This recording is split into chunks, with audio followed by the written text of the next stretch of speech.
Jadi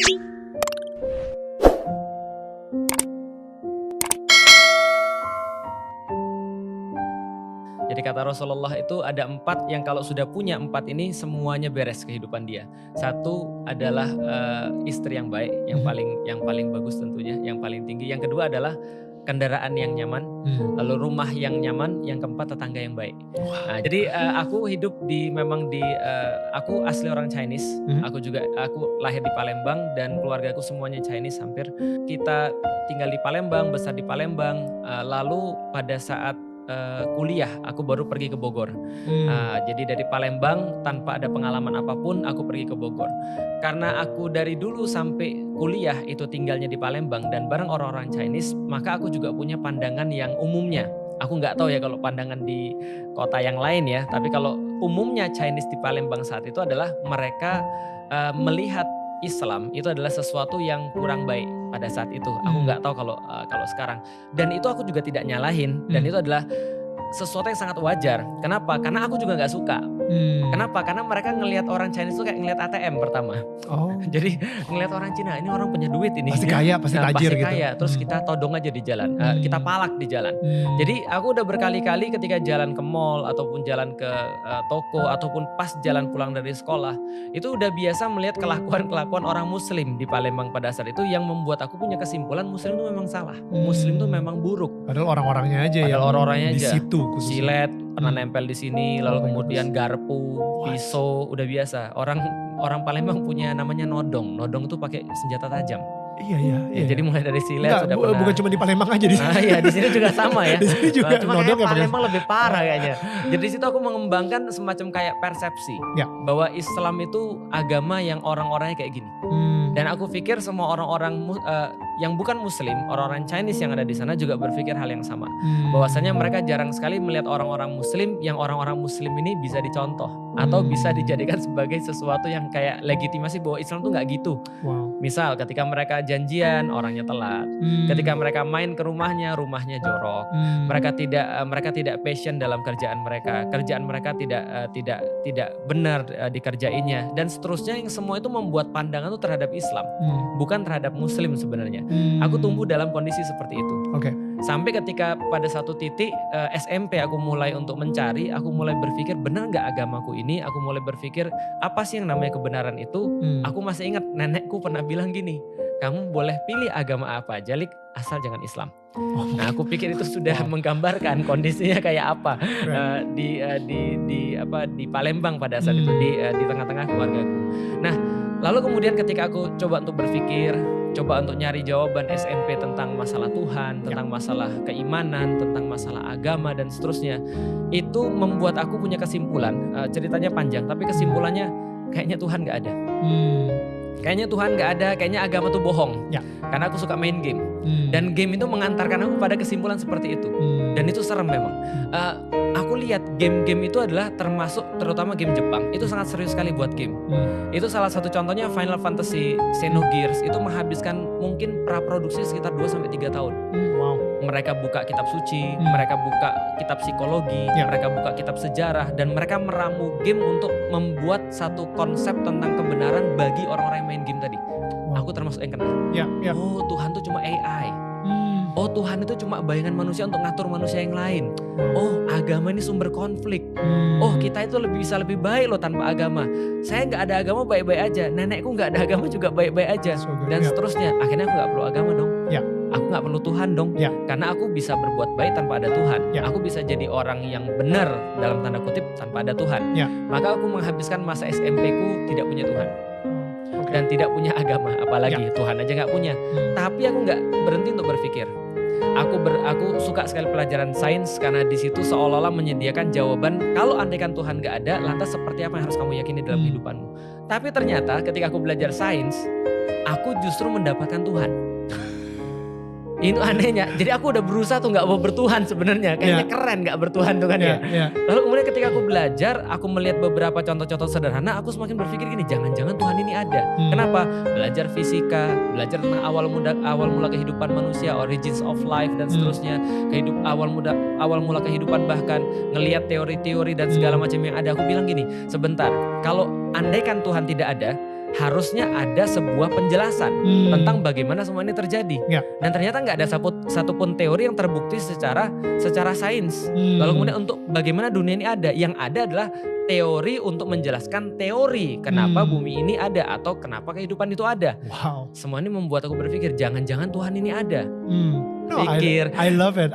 Dan gue sendiri juga dengerin juga podcast lo dan lo bilang kalau misalnya kemungkinan bahwa bumi ini akhirnya terbuat itu 1/10 pangkat 10 pangkat 1, 2, 3. And guess what?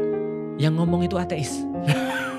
Coba bayangin, Exactly. jadi dia sendiri bilang bahwa kemungkinan bumi ini tercipta secara kebetulan adalah 1/10 pangkat 10 pangkat 1, 2, 3. Yang kalau kita itu secara matematik itu merepotkan. It's more than impossible. More than right? impossible. Yeah. Atau secara gampang aku baru nonton satu film lagi, ada satu lagi astronom dia mengatakan kemungkinan bahwa segala sesuatu tercipta secara kebetulan sama seperti kamu pergi ke sebuah pantai, lalu kamu ambil salah satu butir pasir di antara seluruh pasir-pasir yang ada, lalu tanda tangani itu butir pasir kalau mungkin, Right. setelah itu kamu tiup.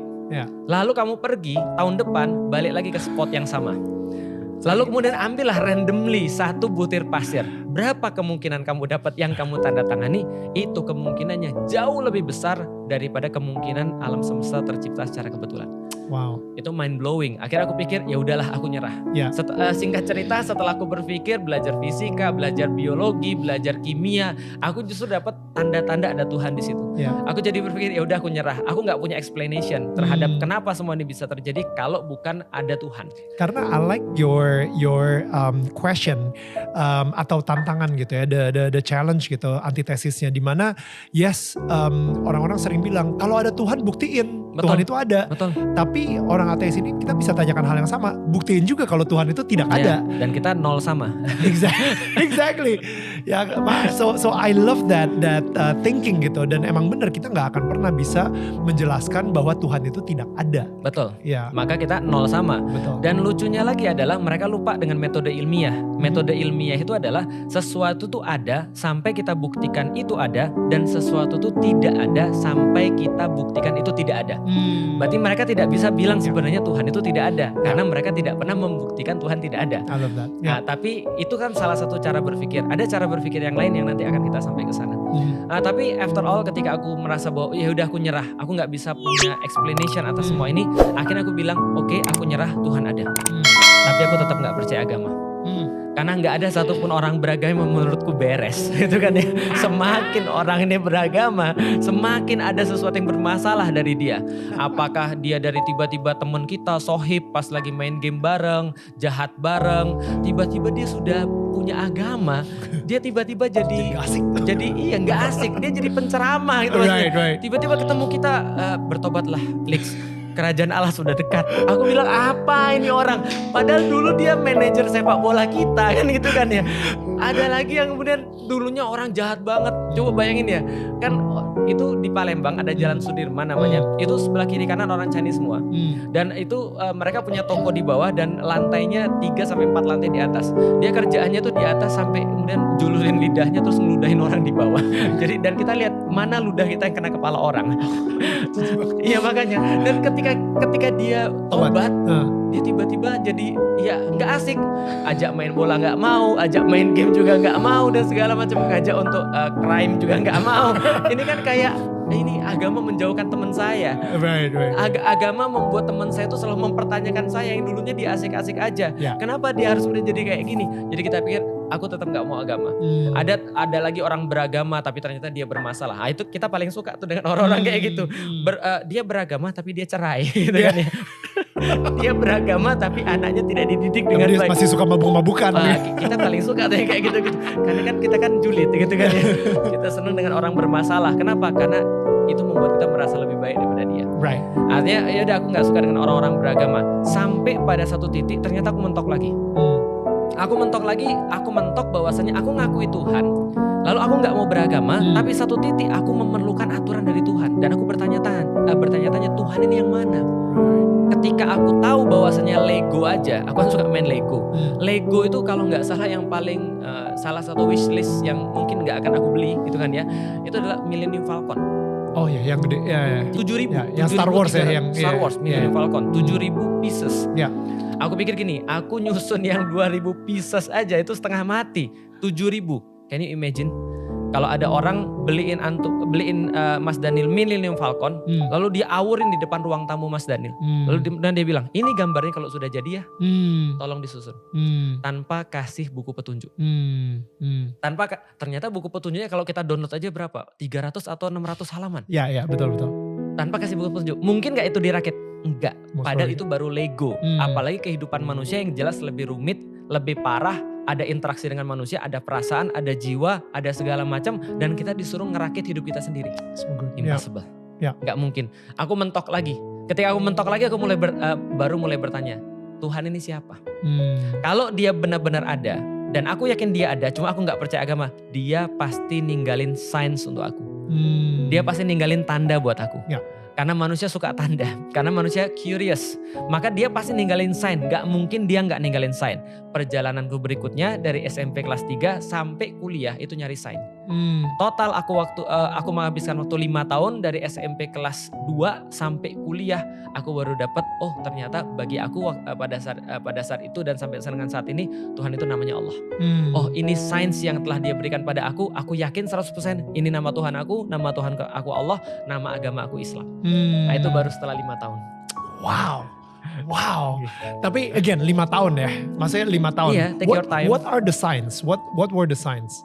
Pernah nonton Interstellar? Ya. Itu salah satu film paling bagus yang aku nonton.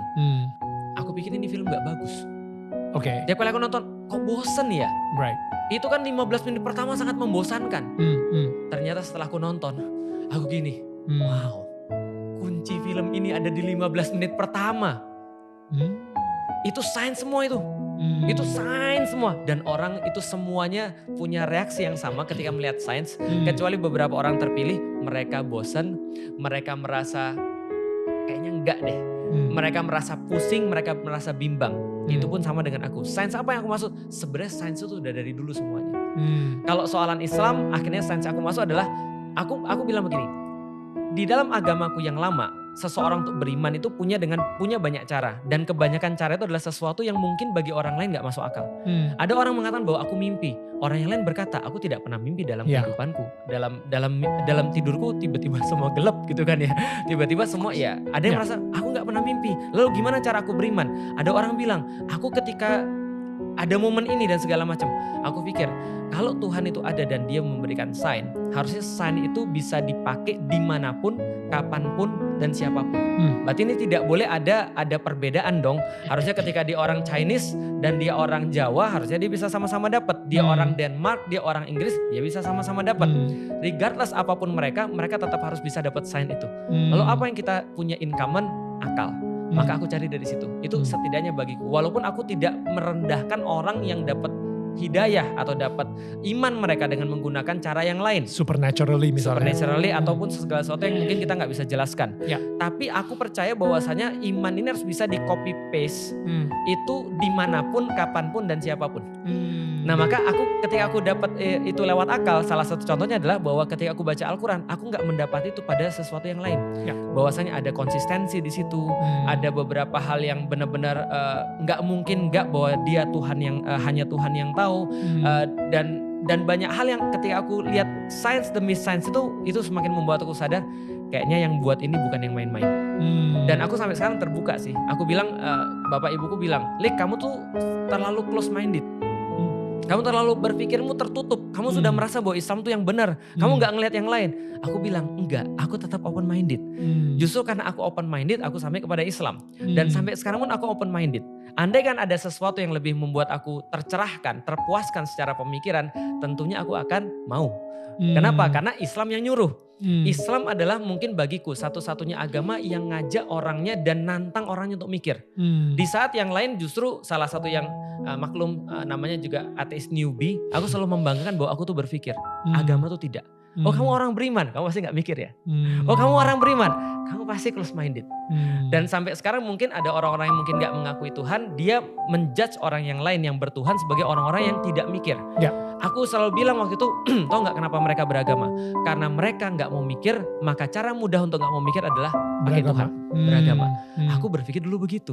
Lalu kemudian aku berpikir sekarang ya aku tetap open minded. Karena kalau aku sampai close minded kayak gitu, aku kayak orang-orang yang aku tuduh. Nah maka aku bilang ya udah aku tetap open minded, dan salah satu signs yang aku dapetin sampai dengan sekarang adalah bahwa Al-Quran itu selalu konsisten. Al-Quran itu memberikan insight terus menerus sampai dengan sekarang pada aku. Nah itu salah satu signs yang aku dapat.